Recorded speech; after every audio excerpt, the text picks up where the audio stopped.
안녕하세요. 자연재생 한의원 전상호 원장입니다. 저희 한의원은 다양한 상처를 치료하고 있는데요. 오늘은 그 중에서도 외상 후에 발생한 피부 괴사에 대해서 설명을 해드리도록 하겠습니다. 외상은 다양한 원인으로 생깁니다. 특히 손을 다치는 경우가 가장 많고 여러 부위를 다칠 수 있는데요.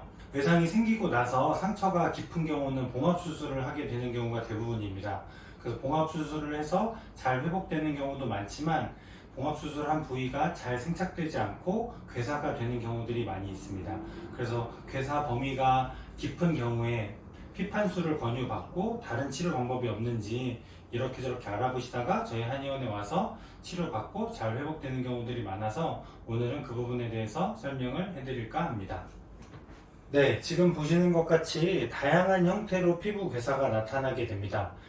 아예 절단이 됐다가 접합을 했는데 일부만 피부 괴사가 되는 경우도 있고 또 전체 괴사가 되는 경우도 있고 아니면 끝부분만 손상이 되었을 때 피부 괴사가 나타나는 경우도 있고 아주 다양하게 나타납니다. 그래서 보통 손이 가장 많고 이렇게 다리나 발, 얼굴에도 괴사가 나타나는 경우들이 있습니다.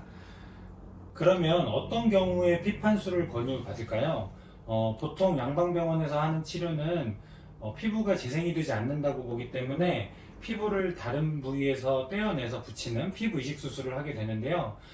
상처가 아주 깊은 경우에는 피부 이식 수술도 바로 할 수가 없어요. 그래서 피하 조직을 생기게 하는 사전 작업을 피판술이라고 합니다. 피판술은 다양한 형태가 있는데 어떤 방법들이 있는지 소개를 먼저 해드리겠습니다. 가장 먼저 소개해드릴 것은 복부 피판술인데요. 복부 피판술은 손같이 움직임이 자유로운 부위들을 배에다가 심어놨다가 피하 조직이 자라나게 되면 그 후에 그 피하 조직을 일부 걷어내고 그 위에 피부 이식을 하는 방식을 말합니다. 그래서 여기 이렇게 보여드리는 사례 같이 손에 이렇게 깊은 상처가 있는 경우에는 바로 피부 이식을 할 수가 없기 때문에 인대랑 뼈도 지금 보이는 상태잖아요. 그래서 피하 조직을 자라나게 해야 피부를 붙일 수가 있게 됩니다. 그래서 피하 조직이 자라나게 하기 위해서 이렇게 배에다가 손을 이식을 했다가 보통 2-3주 정도 이렇게 이식을 해서 피하 조직이 자라나면 그 위에다가 다른 부위에서 떼어낸 피부를 붙이고 마무리하게 됩니다. 이런 것을 복부 피판술이라고 하고요. 그리고 확장된 무지구 피판술이라고 해서 이것도 요새 많이 하는 시술 중에 하나인데요.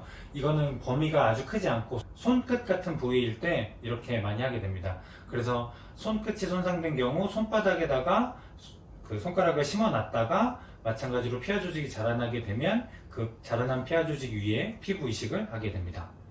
또 아니면 교차 수지 피판술이라고 해서 이거는 조금 앞에 두 가지 경우보다는 좀 드물게 하는 경우 같은데 이 경우는 손가락을 두 개를 붙인다고 생각을 하시면 돼요. 그래서 옆에 있는 손가락의 피부를 드러내서 그쪽에 있는 피하 조직과 그 손상된 손가락을 붙여놨다가 마찬가지로 그런 피하 조직이 자라나면 그 위에 피부 이식을 하게 됩니다. 그래서 말씀드렸던 이런 피판술의 마무리는 결국은 다 피부 이식 수술입니다. 피부 이식 수술이 바로 안 되기 때문에 그 사전 작업으로 피하 조직을 자라나게 하는 그런 과정이 피판술이라고 할 수 있습니다.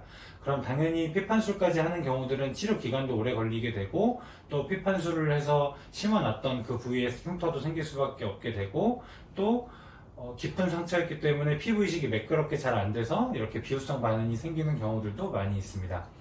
그러면 저희 한의원에 이런 피판술을 권유받고 내원하셨던 환자분들을 어떻게 치료했는지 몇 가지 사례를 보여드리면서 설명을 해드리도록 하겠습니다. 네, 이 사례 같은 경우는 이 환자분은 일하다가 기계에 눌리면서 손가락이 뜯어지는 열상이 발생을 했습니다. 그래서 열상이 발생하고 나서 바로 봉합수술을 했는데 봉합 부위가 워낙 좀 넓기도 하고 깊기도 해서 괴사가 발생을 해서 마찬가지로 복부 피판술을 권유받고 내원하셨던 환자의 경우입니다. 그래서 이런 환자들은 저희는 다 같은 방식으로 치료하는데요. 괴사된 조직은 연고로 조금씩 녹여내고 필요하면 메스로 제거를 하기도 합니다.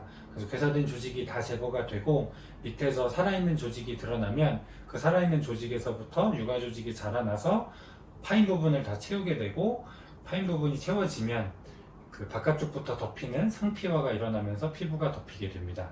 그래서 이 환자분은 워낙 좀 깊었던 경우에서 치료 기간이 한 2달 가까이 걸렸는데요. 그래도 이식 수술하지 않고 거의 원형 그대로 회복되면서 아주 잘 나았습니다. 네, 이 환자분 같은 경우는 손가락이 문에 끼면서 손가락 뼈가 일부가 절단이 되고 또 일부는 금이 가서 이렇게 핀으로 고정한 상태로 봉합수술을 진행을 했는데요. 그리고 나서 괴사가 진행이 돼서 피판수를 권유받고 저희 한의원에 내원했습니다. 그러면 연고를 바르면서 조금씩 눅눅해지면 괴사된 조직을 조금씩 덜어내고요. 그러면서 살아있는 조직이 드러나면 마찬가지로 육아 조직이 자라나면서 피부가 덮이게 됩니다. 네, 다음의 사례도 창문에 손가락이 끼었던 아이였는데요.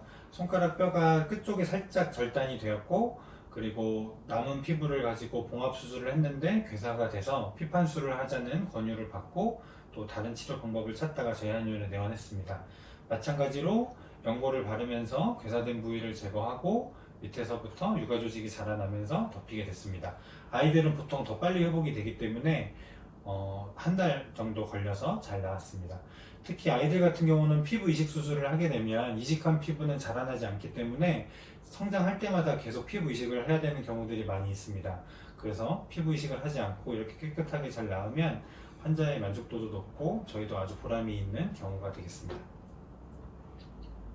네, 그리고 마지막으로 소개해 드릴 경우는 이분은 짐술에 손가락이 끼이면서 뼈 끝쪽이 살짝 절단이 되었고 그리고 살점도 많이 떨어졌었는데요. 그 부분을 다시 봉합했는데 괴사가 나타나서 내원했던 경우입니다. 그래서 일주일 정도 지났을 때 사진을 보시면 괴사된 부위가 어느 정도 제거가 됐고 또 살이 일부 차오르고 있는 것을 볼 수가 있습니다. 그리고 24일 정도 지났을 때는 살이 대부분 많이 덮여 있고 또 남아있는 부분도 육아 조직이 잘 자라고 있는 걸 볼 수 있습니다. 치료가 완료가 되게 되면 아무래도 뼈가 짧아졌기 때문에 처음보다는 손가락 길이가 살짝 짧아지긴 하지만 거의 원형 그대로 회복이 되어서 일상생활 하는데 전혀 지장이 없게 될 수가 있습니다. 네, 지금 보여드렸던 그 모든 사례들 같은 경우 다 똑같은 방식으로 치료를 합니다. 그리고 손가락 끝부분인 경우는 관절이 아니어서 회복됐을 때 후유증이 덜 남게 되지만 관절인 부위는 후유증이 조금 남을 수도 있습니다. 그래서 여러 가지 또 다른 치료들을 병행을 해야 되게 되고요. 저희는 마찬가지로 연고를 가지고 수분 밀폐 드레싱을 하는 치료를 하게 되고 침 치료도 같이 병행을 하고 있습니다. 그래서 혹시 피판수를 권유받으셨다고 하면 피판수를 하지 않고도 잘 나을 수 있는 치료법이 있으니까 저희 한의원 카카오톡 채널로 사진과 함께 어떻게 사고가 나게 됐는지, 현재 상태가 어떤지, 병원에서는 어떤 얘기를 하는지 이런 부분들에 대해서 얘기를 해주시면 저희가 성심성의껏 답변을 드리고 또 진료 오시면 잘 치료하도록 하겠습니다. 네, 이상으로 오늘은 피판술이 필요하다고 했던 환자분들이 어떻게 치료되는지에 대해서 설명을 해드렸습니다. 감사합니다.